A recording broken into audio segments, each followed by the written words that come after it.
Hello and welcome back to Rams Talk Podcast. And we're here today after a pretty disastrous 2-1 away defeat at Stoke. Derby were terrible, absolutely terrible. And the reaction on social media says quite a lot. And the amount of comments we've got already on YouTube, I think, is quite telling as well. So we've got a lot to go through, a lot of things to pick apart, and we need to find the reason why our Derby so poor away from home. So joining me to go through all of this, first off, we've got Adam Titley. How are you, Adam? Yeah, I'm all right. Probably could have been better if we'd had a shot yesterday on goal, but there was a nice pie at half time, so there's every cloud has a silver lining. Absolutely, yeah. I went to school near Stoke, so I've heard all about Wright's pies, and yeah, you've had a full treat there. Probably the only good thing about the game, to be honest. We've also got Jamie Page. How are you, mate? Concerned, worried, anxious, and that's not about football. And that's not about football. That's just seeing Adam's Movember update. Are you doing it, Adam, or what's going on? I am. I'm doing it. Can you not tell Jamie? It's already here. I can't. No, now, Jamie. Maybe we'll see what it's like next week. But yeah, I hope no one's donating for that because you look clean shaven, mate. Cool. Slander over. And we've also got Big SIngh. How are you, pal? I don't know. If I'm being honest. I mean, I'm angry, I'm upset, but at the same time, I'm being a bit realistic. So we'll see how the episode goes and you'll get our true feelings today, I think. Yeah, I think you will because, I mean, I don't want to overreact, I guess, from kickoff, but our reactions at full time were quite telling because we were terrible, absolutely terrible. I mean, we're going to talk about the first half first because I think somehow that was the most frustrating part, even though the last sort of 10 minutes were just as annoying. But Derby away from home this season have been terrible. 5 defeats, 2 draws. I mean, that says a lot, doesn't it? A stat came out last night that Paul Warne has only won one of his last, I think, is it 48 games in front of a crowd away from home in the Championship. Yeah, one of his last 48 away games he's won across his time at Derby and Rotherham, which is horrendous. Obviously won 6 in the COVID season where the lines were blurred between home and away games with no fans. But yeah, 1 in 48, and you could kind of see why, Adam, yesterday, couldn't you? Because that first half, we come out and we do this every away game. First couple of minutes, we'll go for it. And we'll try and score a goal and we'll create a couple of chances. And Joe Ward had that free kick that he put straight down the middle, but it was a good effort. And it sort of looked like, okay, we can give these a game here. And then all of a sudden, it was back to normal again. Sit in, contain, no attempt to counter. I don't know what Derby are trying to do here. Do you know?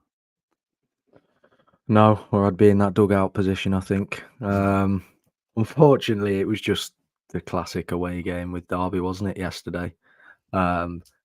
What surprises me is when we're usually at home and we go a goal down, we kick on. Now, that's maybe because it's in front of the Pride Park atmosphere and things like that. But away from home, we go a goal down and it's sort of just the shoulders drop and the tempo drops. Stoke should have been 2-0 up.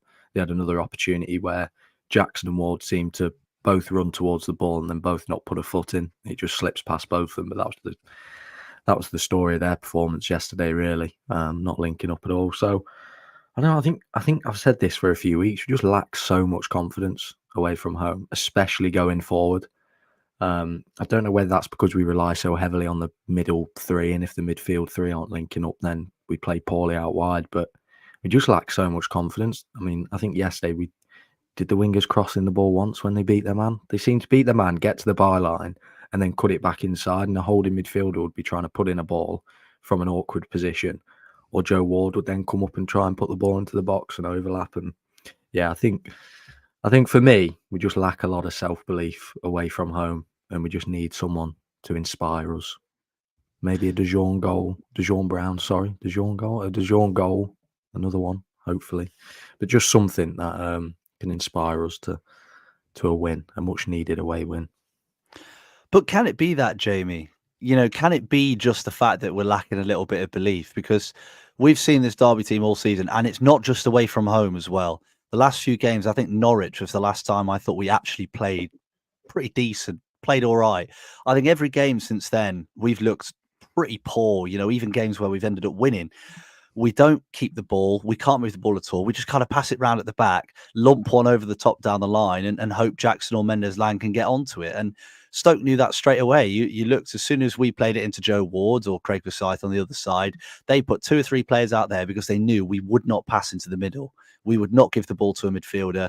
And if we did give it to a midfielder, it'd be harness and he'd just lose it anyway. So they went into that game knowing full well that they could shut us down. I mean, it seems worrying, doesn't it, Jamie, that, Stoke are a team that have struggled all season and they shut us down so easily. It's bad. Yeah, look, I agree. There's a confidence issue away from home, but there's also a quality issue. I think that we didn't do as well as we could have done in the transfer window. Look, we're not going to get into finances and what we can bring in, what we can't. But I just feel a little bit let down by certain players that we've brought in the door. And I feel a little bit let down about people that have made the step up. It is a challenge to make a step up from League One to the Championship. It really is. But I just think a lot of the players just, you look yesterday and there's a lot of frustrated figures out there. And I think, how many games are we going to go to away from home and just kind of almost roll over and just concede that we're going to lose? I'd almost like us to go for it. I mean, Wednesday night, we've got Coventry. I'd like us to see us come out of the traps and sustain 25, 30 minutes of good football, of attacking, free-flowing football, where we just throw a bit of caution to the wind and we try and score a goal from open play. I just feel like there's a lot at the moment that's just not going right. And I think that some of the signings, look, I don't want to kind of pick on players, but we saw a purple patch from Jackson. I don't think we're going to see that again, in all honesty. I don't know what Warne sees in him to continue to keep starting him, but then also keep him on the pitch. We've got CBT on the bench who we've seen can beat a player, can go past a player, can win us a free kick in an important area. We're so reliant on set pieces. Why would you not play a player like that rather than somebody, as we said at the top of the show, that just wants to beat a man, then play a square pass, and then suddenly you've got Stoke's defence that are vastly experienced that can just get back in and just defend in front of them. So, yeah, there's my first rant, Jake. I'm sorry. I don't know if it's going to get worse than that, but it's just so frustrating to watch because you just want the team to go for it. Just go and have a go. But that's it, isn't it? That all we want is for the team to have a go. And look at the atmosphere every away game this season. First 5-10 minutes, atmosphere's brilliant. Everyone's getting behind the team. The team are going for it. They'll create a couple of chances. And we're like, yes, come on, Derby. We can win this. We've got a chance here. And then the teams stop and the fans stop as well. And the atmosphere slows down and eventually dies until the second half begins. I mean, you mentioned Jackson there. Vic, it seems pretty obvious to me that we play him, and Warne said many times he loves Jackson's work rate, the fact that he gets back. Ironically, I thought yesterday he was getting absolutely decimated during that first half. I mean, poor Joe Ward coming into the team, obviously third choice right back. He can't put too much sort of against him because, again, third choice right back, he's never usually going to play, but he's only playing because of the circumstances. And they targeted that side. They knew Ward couldn't defend and they just ran rings around him and Jackson. There were times when Jackson didn't know whether he should go or whether he should stay and got caught in the middle. There was that time, I think Adam mentioned it already, where they just played it between the two of them because both of them committed at once and they ran straight through us, and they did that another time and won the penalty from it. I mean, Jackson plays because he's more defensive, Vic, and we say this every single week, and I'm getting a bit sick of having this conversation over and over again. And why can't we let the handbrake off? Like Jamie says, why can't we just go for it? If we concede a few goals, fine. We're losing anyway. We're losing every week. I think going back to the Jackson point, I said last week that I just don't see what people see in him. I just don't see what he actually puts to the team. Like I said it before, he doesn't take his player on. If he's in a position where he's 1-on-1, he's just squaring the ball. And people talk about his defensive work rate. I mean, where was that yesterday? I mean, he's a winger, though. No defensive work needs to be put in my opinion. Yeah, but then if you look at if you think about the way we set up, we need it. He probably needs to put his defensive work. If we're looking to be so reserved and we're looking at, we're sort of setting up not to lose rather than win. then you expect his defensive work to come in. Like for me, Jackson doesn't offer anything, and like we keep saying before, like Paul Warne has banged on about square pegs round holes. Mendes Lang on the left is a square peg in a round hole. How many times is the fans going to say, put him on the right hand side, let him play his game, let's get the best out of him? You've got Cory Blackett Taylor, you've got to a point, you've got Barkhausen as well, who can play on the left side. So put him in. Give Jackson a rest. If it is that Jackson probably needs a bit of a rest, give him a rest.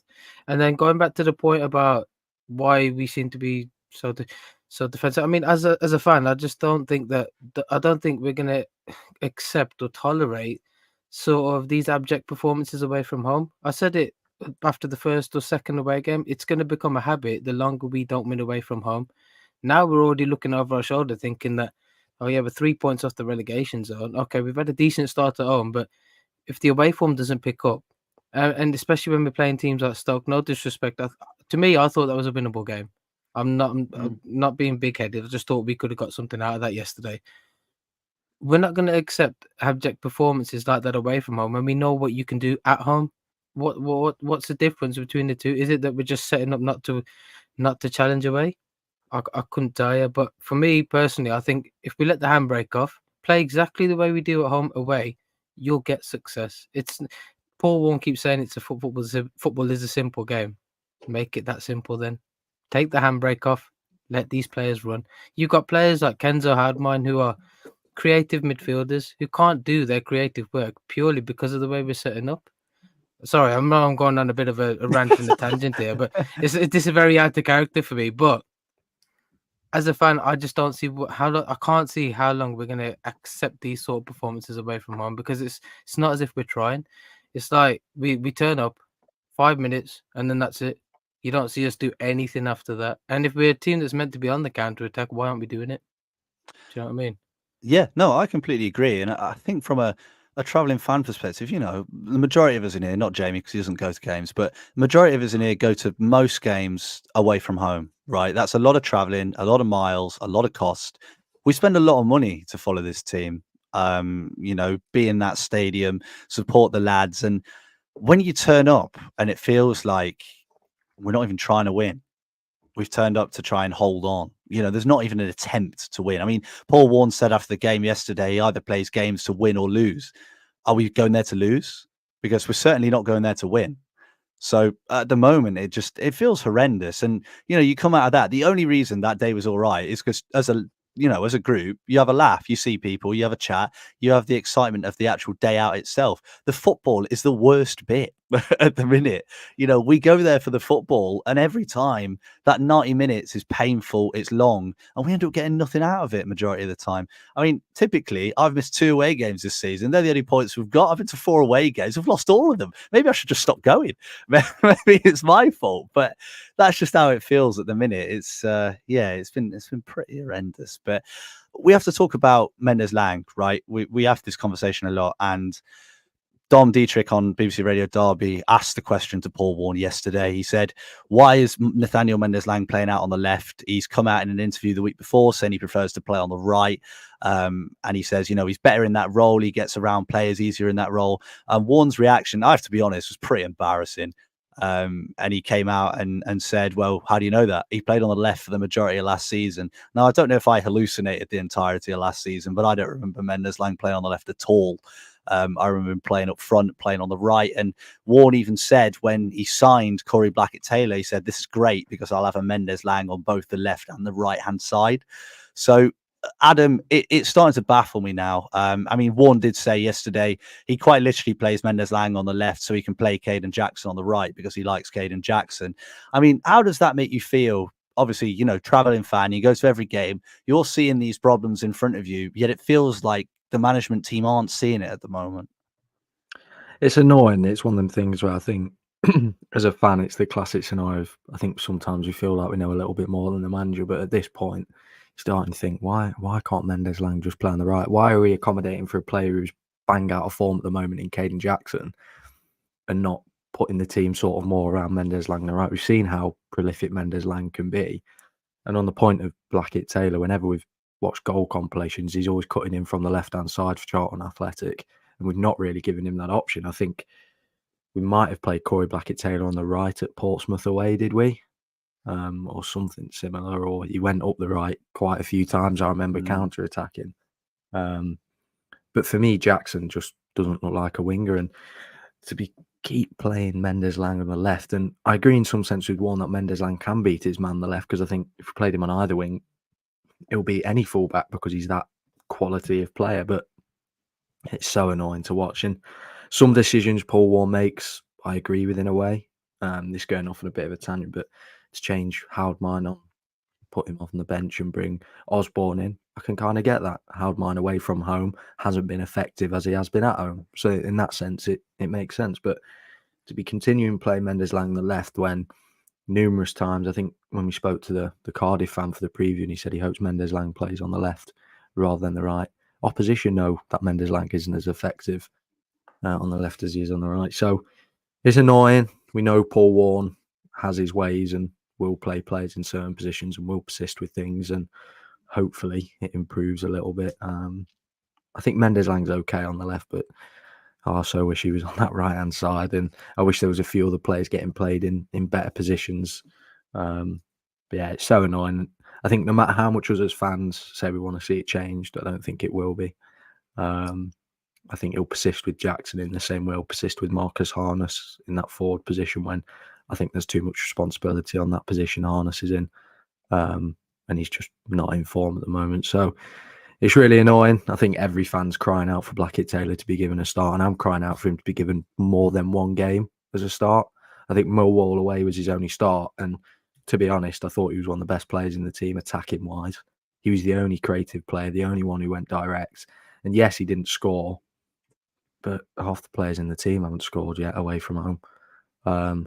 So yeah, I think he needs to give players a fair crack at run of games, especially Cory Blackett-Taylor. And I think everyone in that away end was desperate for him to come on, and unfortunately he never did.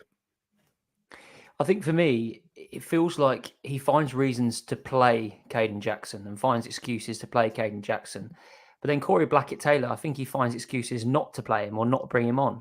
You know, yesterday, for example, you look at that bench and you think there's a game changer in Cory Blackett-Taylor. When he's on song and he's confident and he's got, the support of the fans and other players on the pitch, he looks really, really good.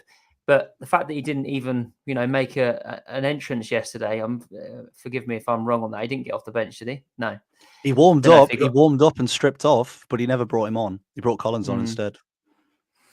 So I just don't understand it. But for me, I just think Wednesday, Coventry away, he's obviously changed to a 3. Does he go for a 3 on Wednesday? Does he start with a 3? I would think I think he will.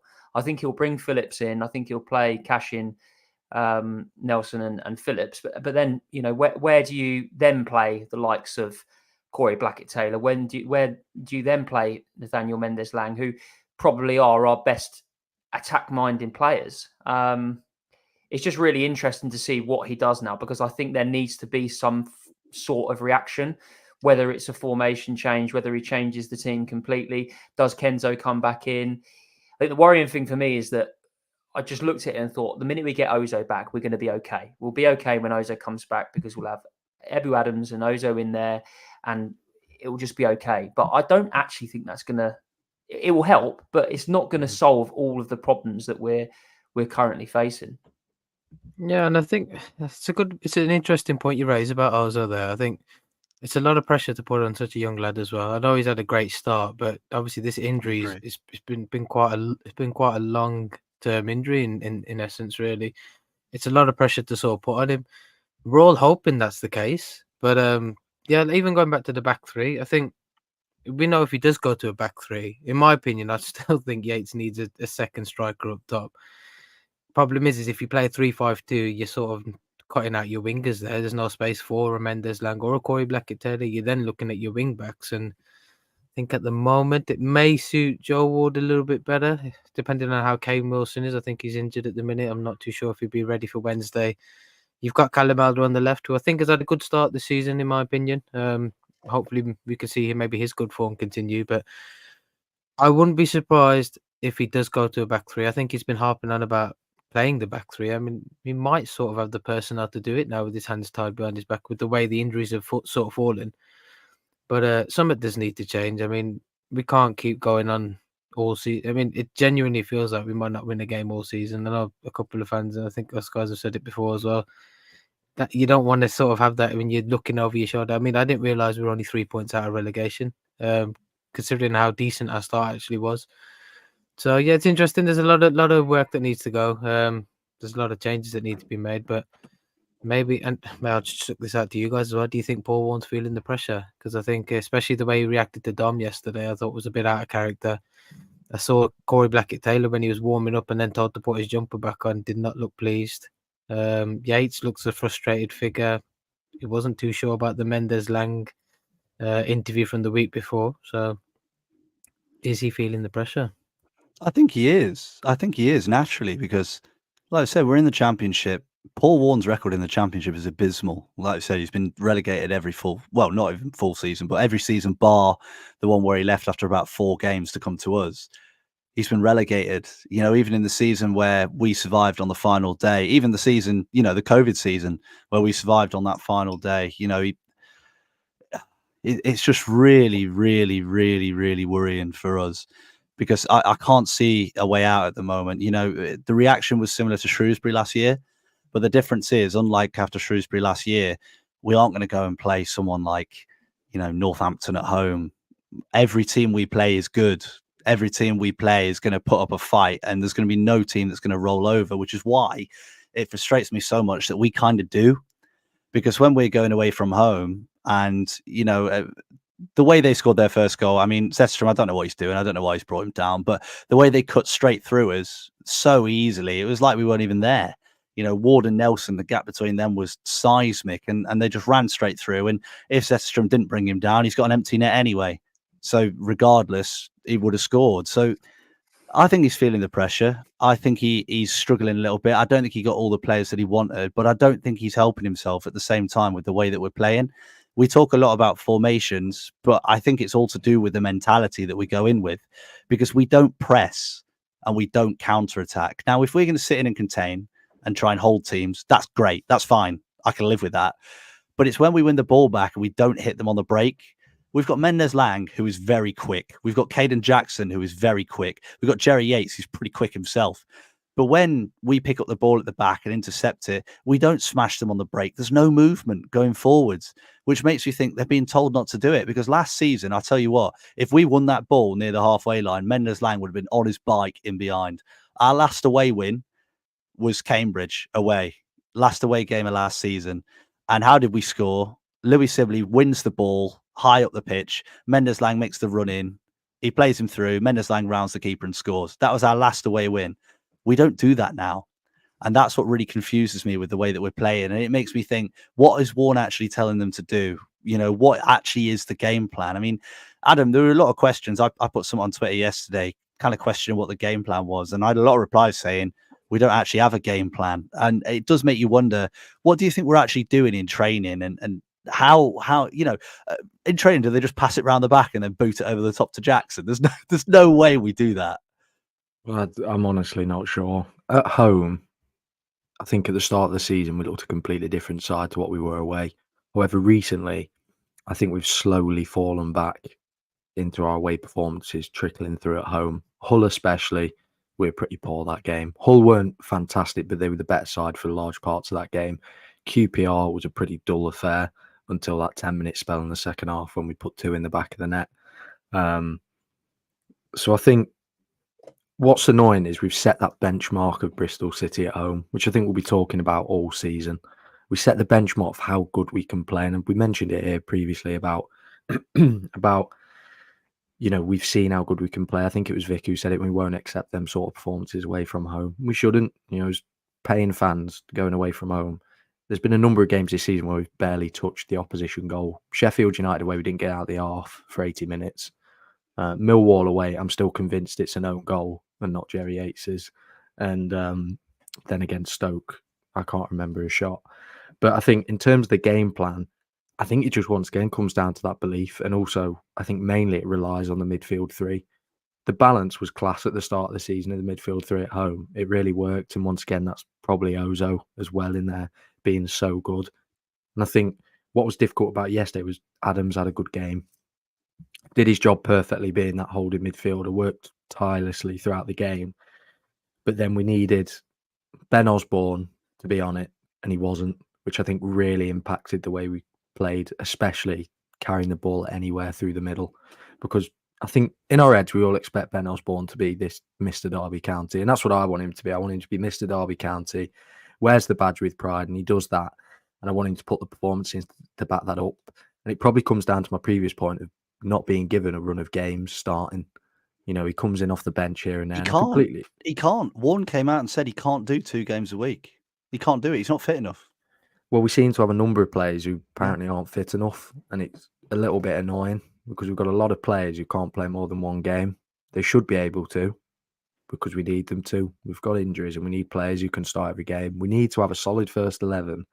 And like players that have had really good starts and then getting injured, I understand. But there's so many players that just apparently aren't fit enough. We had this conversation last season as well, I'm sure of it at this point in the season, especially with the Mendes Lang debate about how tired he looked at the start of last season. But we need players to be fit enough to play every game. To not be fit enough, and listen, if we've got a massive injury list, I get it, but it's a bit of a rant now, but they need to be fit enough, end of. If they're not injured, they should be fit enough. I agree. With Osborne, it's a difficult one because he was always like that at Sheffield United as well. He doesn't train with the rest of the team a lot of the time. He only trains a couple of days a week rather than the full session because his body can't handle it. I think that's probably one of the reasons why he's ended up here rather than playing, at someone like Sheffield United. I think that is a problem. The fitness is clearly a problem. I mean, that's one of the things I was thinking, why aren't we pressing? Why aren't we countering? Are they exhausted? Are they too tired? Can they not do it? Or are they not fit enough in the first place, Jamie? It seems a little bit strange because it feels like it's got to be one or the other, or they're being told not to run, and it can't be that. So what is it? Well, it feels like looking at all of these away performances, there's got to be some form of instruction to say, it almost feels like, right, we're going to try really hard for the first 15 minutes. Let's try and nick a goal, and then we're going to try and sit on it for the rest of the game.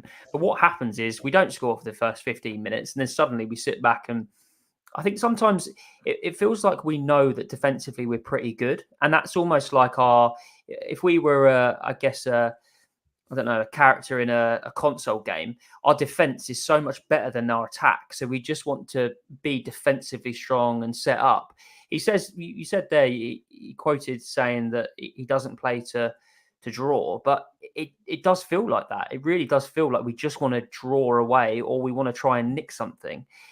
It feels so passive. I think going forward, we really don't have enough to cause teams a threat in this league. I'm sorry, but we don't. I think we need players playing at their absolute best to even be in with a chance of winning the game. I know that we talk about Yates and we say we feel sorry for him because he cuts an isolated figure and he works hard. But unfortunately, over the last couple of games, he's not been good enough. When he has had a chance, when he's got the ball to feet, he's not held the ball.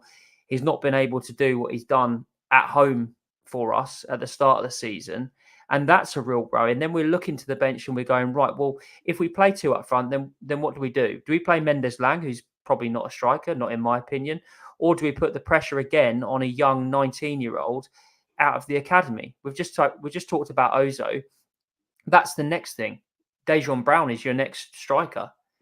Just say on Wednesday, Yates, and I hope it doesn't happen, but Yates gets an injury and he's out for 4 weeks. Then what happens? You play Dosanjh Brown up front on his own. Collins. Look, this is problem solved. End of podcast. You can be the solution. I don't know what happens behind the closed doors, but for me, and I said this in the chat yesterday, it felt like we were pushing so hard. This is what I don't know if this is true, so don't take this as gospel, but it feels like we were trying so hard for Al Hamadi at Ipswich, and we were trying, and at the 11th hour they said, "Oh, do you fancy Marcus Harness?" And we just went, "Yeah," because I don't understand again what he brings to the game. I know he scored that really good goal, and don't get me wrong, it was a hell of a finish, but again, lost out there. just didn't look like he wanted to be out there. Every ball that was played to him, it was bouncing off him like a trampoline. We didn't feel like we could put him in the game like we can a Kenzo at home. It's really frustrating. And I think, look, we are sat outside the relegation zone. And if the season ended tomorrow, we would be happy. But we know how this goes.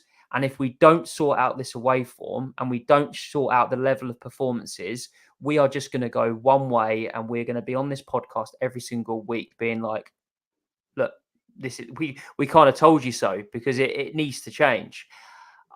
I think that's the real kind of worry here, is that we could go to Coventry on Wednesday, put in another abject performance, be in the relegation zone or potentially just above it by the time we play our next game. And it's just that confidence of the fans, of the players, of the whole club that's taken a massive hit at the moment. See, Yeah, just to add to that, Sorry, I've been lucky enough to watch us train. So I've seen this at Moor Farm, and some of the players that aren't even in the squad look a lot sharper than the ones that are playing. Like, I'll give you an example. I went to watch him on Tuesday. I thought Conor Washington was the best player on the pitch. Now, he's not even getting a look in the side at the minute. Barkhausen was training. He looked all right. Not getting anywhere near the squad. And I actually asked Washington, I said to him, I says, will we see you in the side again? He says, hopefully soon. Don't know what's going on. But to answer the question about what are they doing in training, it's pretty much the same thing what we do pre-match. When you see us on the pitch at Pride Park, it's pretty much the same as that. There's not much difference, if I'm honest. There's maybe a bit more emphasis on maybe doing that extra couple of passes to try and get down the wing and cross it in. That's all we do. But there's players that are not in the squad, that are actually outperforming the ones that are in. So is it a case of he just needs to really shake it up and bring those players in? Like, Washington's fully fit now from what I saw. Give him a chance. I mean, it can't get any worse, can it? If we are looking to try and mix things up, put Yates and Wash on. Just put Yates and Dosanjh on, with Wash as a backup striker. I mean, if bless him, I do love Collins, but he's not our saviour, is he? He's not going to come off the bench and score 15 goals, is he? He's not going to stop us from going down. We've got some of the options we've got there. He might, I don't know. I'm a bit delirious after yesterday. You could probably tell this is not a normal Vixing sort of performance on the podcast, but there's so many unanswered questions, and I think the fans are getting more and more frustrated purely because we're not putting those performances. We can take defeats as long as we try. The fact that we're not trying raises eyebrows. Do you know what I mean? And there's all sorts of things you've seen on Twitter about Paul Warne going. I'm not in that sort of camp, but I do want something to change.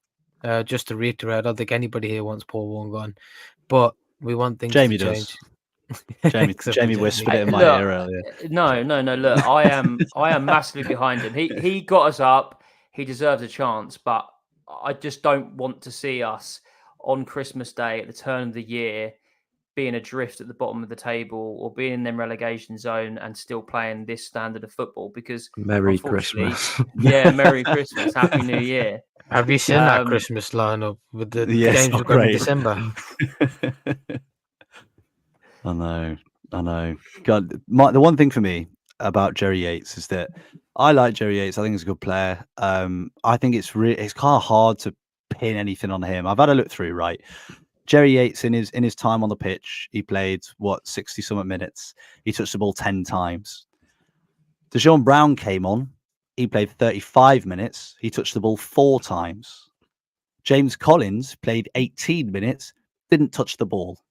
So between our 3 strikers that got on the pitch, they touched the ball 14 times between the 3 of them. I mean, what are they meant to do with that? You know what I mean? Like, they're just not getting the ball. And we've talked about Harness quite a lot. And I do think he's a bizarre player, because I genuinely don't know what he's meant to be.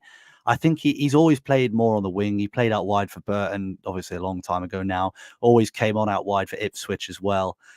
I don't think he's a number 10, but he's playing a role where he's got to be that support. When the ball's coming into him, he's got to be that link between the midfield, the defence, and Jerry Yates up top, the two wide players. But when the ball comes into him, he's got a player on his back. He tries to do a spin or a little step over or something like that, and he loses the ball. He's very lightweight. I think sometimes he comes across a little bit naive on the ball as well. I think he thinks he'll have more time than he possibly does. But again, he's another one that's quite isolated in that midfield position. Adam, looking ahead, we've obviously got Coventry on Wednesday, and then Plymouth, who obviously we'll get onto this, but Plymouth are the only team with a worse away record than us, which means they'll definitely beat us. They've got 1 point so far on the road. I mean, going ahead to those two games, you can't start Harness, can you? After the performance he's put in, there's got to be another way. Do we change to a 5-3-2? What do we do? I think we have to change to that 5-3-2 or the 3 centre-backs and the wing-backs, because I think this isn't Marcus Harness's fault, but I think the way we play has become too much of a responsibility on that attacking midfield role. I think last season we put so much responsibility on the wide players. They had to be bang on form to make sure that we could carry the ball forward from defence to attack and either put a ball in or cut it inside. I think for some reason now, Marcus Harness has so much responsibility on his shoulders in that number 10 position, or wherever he's just in behind the striker, because when that midfield does win the ball and it goes straight to him, he's got to pull something out the bag to beat his man or put in a good ball through. And unfortunately, Marcus Harness isn't a top end of the Championship player where he can do that week in, week out. He's probably a pretty average Championship player, which is completely fine, and probably what a lot of our squad is, which is completely fine, and what we want as a newly promoted side. We want Championship players in the team.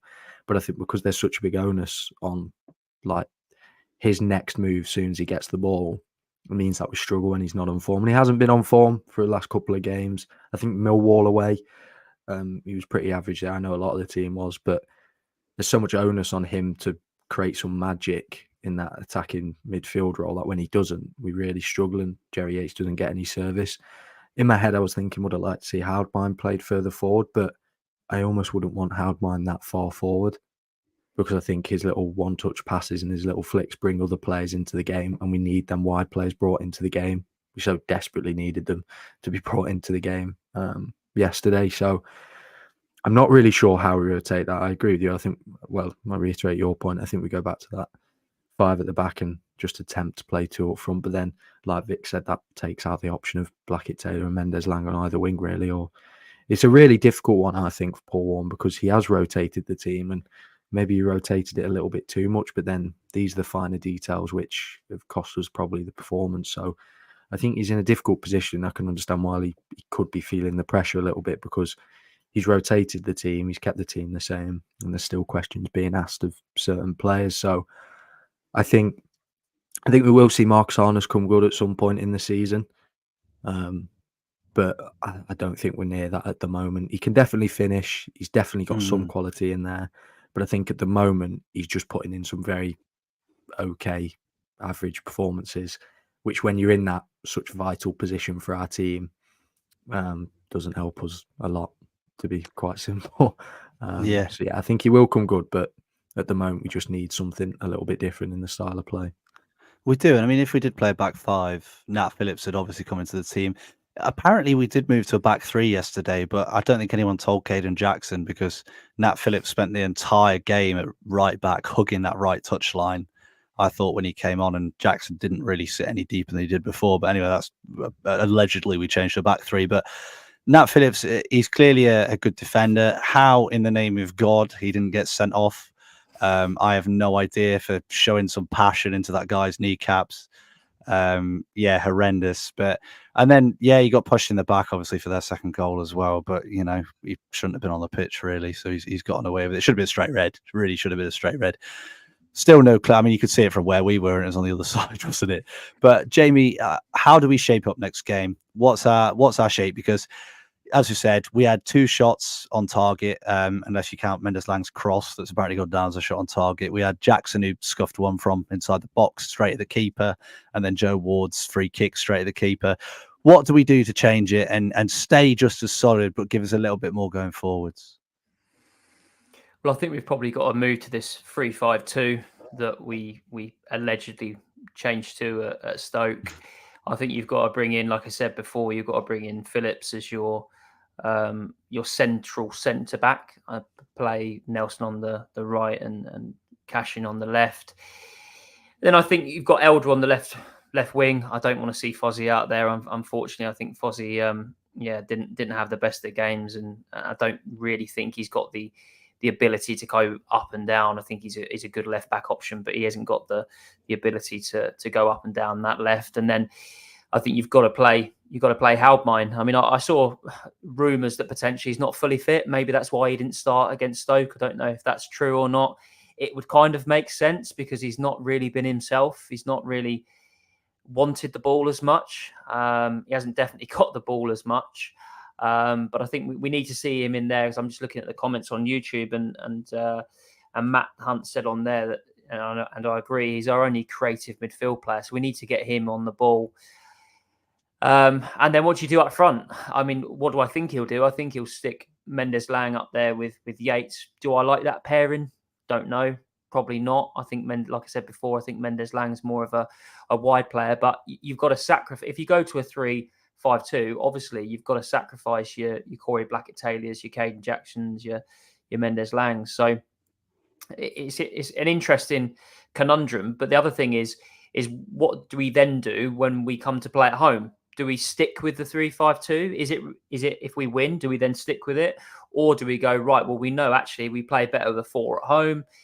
I can't remember a time where Derby switched between two formations, home and away. I don't know if you guys can, but it just feels at the moment that we need to do something different with our shape and with our philosophy, because if we don't, we're just gonna lose against bang average teams. Like Vic said earlier, Stoke weren't good at all. Yes, they've got Cannon up front, who I thought played quite well, but apart from that, who really kind of pulled up any trees? Who do you look at and think actually they're really, really good? And there'll be teams that we come up against. We've already said there about the Christmas run. You know, there's going to be teams with players that are playing 9 out of 10, 8 out of 10. And at the moment, Derby across the board, 5 out of 10. I mean, does anyone score higher than a 5? Maybe Ebu yesterday would get higher than a 5, but everyone else, it was a bang average performance. Cash had a good game, I thought. Yeah, I think, but you expect that from Cash, don't you? I think Cash always has a good game. I think, like I said before, we're so bottom heavy. I think we are really good defensively. I think if we had some players that other teams have in this division, like maybe even like Stoke, we'd probably be higher in the table. We look so good at the back, but the problem is that when we get past the halfway line, suddenly if that quality then turns into, I think, League One quality. I think at the back we're Championship. You pass it through the midfield and you get us into wide areas and you get us up the top of the pitch, and we're League One level. You know, look at that chart. Look at that ball that Mendes Lang got on the left-hand side yesterday, and got it out of his feet, and he practically put it in the keeper's hands. And you think, come on, like, you're much, much better than that. And that's just one example. I mean, look at Caden Jackson's shot.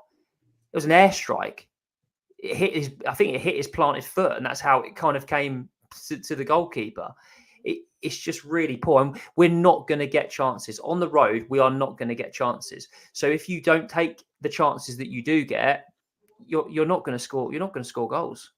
Yeah, I agree. And I mean, we saw the frustration, didn't we? Jerry Yates kicking out at one point in the first half because he was frustrated. Mendes Lang was so frustrated when he came off. You could see his reaction there. I don't think he really acknowledged Warne that much at all when he went off. He gave him the obligatory handshake, and that was it. He was gone. So yeah, not looking good. But let's look ahead to the next two games. Obviously play Coventry on Wednesday, and then on the Saturday we play Plymouth. Now these are two games where I think we can get a result, Vic, because Coventry, they beat Middlesbrough, albeit 10-man Middlesbrough 3-0. But they've not been themselves too much this year. Are they better than us? Yeah, definitely. But at the same time, there's a chance to go to the CBS, as it's called now, and get a result. And Plymouth as well, they're awful away from home, worse than us, which is a miracle in itself. So what are your score predictions, mate? What are you thinking, and who are your goal scorers? Right, what I'm thinking is we need to go out and attack to start off with. So again, Too looking back to ambitious. I know. But then even going back to the point about the formation, if you're looking at maybe playing round pegs around us, try a 3-4-1-2. Your number 10 sitting behind the two strikers. There's your Harness or there's your Hardmine. Play Dosanjh, Yates up top. Let's see what we can do. 3-4-1-2 might work. Going back to the game, it's going to be a tough one, I think. I mean, they're going to be buoyed after the win at Middlesbrough. It's a good win for them in fairness. I think we're going to try and be hard to break down, but I just don't think I can't see us getting a point there. So I just think we will lose, probably 2-0. And I think my eyes are more towards Plymouth. I think Plymouth is a massive game for us because they're down the bottom of the table as well. It's almost like a relegation 6-pointer in some respects. No, Then you got, it is. It is. exactly. And then add to that fact the return of Rooney and Whittaker. I think we'll put a performance in at Pride Park. I think they owe the fans that much. I think we'll get a win at Pride Park, maybe 2-1. Maybe Yates and Mendes to get the goals. I just think Coventry's going to be tough, but I think we'll try and bounce back at Plymouth. Adam, what do you reckon? 1-0 loss at Coventry. I think we'll try to be hard to break down, but then once we concede one, struggle to get into the game. And then I think against Plymouth, I think a lackluster 1-1 draw. Maybe a bit of entertainment in the game, but when you put it in the bigger picture, a 1-1 draw isn't great. So yeah, not too much optimism for the next few games because I think we kind of have to roll the dice in terms of team selection, which is quite risky. So yeah, I'll go with 1 point out of the next two. Jamie? So negative, aren't we? Well, obviously you're asking the man because we have a prediction league that we take part in every single week, and I'm top of that league by some way. So you don't go to the games. You get to watch more football. Yeah, potentially. I've been to more games this season, and I'm going on Wednesday, so I'll see you there. I think, I have to agree. I don't think we're gonna beat Coventry. I think we'll lose 2-0. I think we'll go 1-0 down fairly early. I think we'll show a little bit of effort, but then we'll get stung on the counter attack, and we'll probably be having conversations like this again. And then ahead of Plymouth, again, I agree. I think it's probably going to be 1-1. I think potentially they'll come and feel like they can get something against us because we'll be off the back of 2 consecutive away losses. And I just don't see us.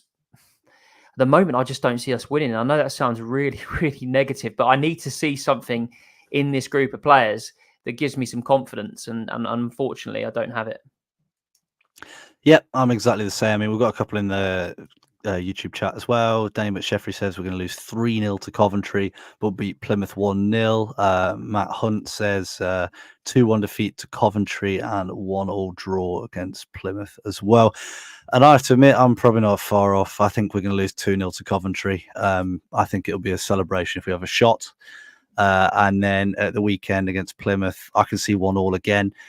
We average an open play goal every 2.16 games. So we're due one now. It's been over 2 games. Come so on. Hopefully 16th minute. Get in the seats early. Get ready. 16th minute against Coventry. Our open play goal's got to come. So yeah, we'll see there. So thank you very much for listening. I know it's been a bit of a moan, hasn't it? But we are rubbish at the minute. We are rubbish. Let's hope we can turn it around and we're back next week feeling a little bit happier. So yeah, thank you very much for listening. You did enjoy, please do leave a like. Please do subscribe. If you're listening back and not live, let us know in the comments what you think about the game as well and about how you see Derby going forwards. If you could please donate to Rams Talk running about 3,900 kilometers.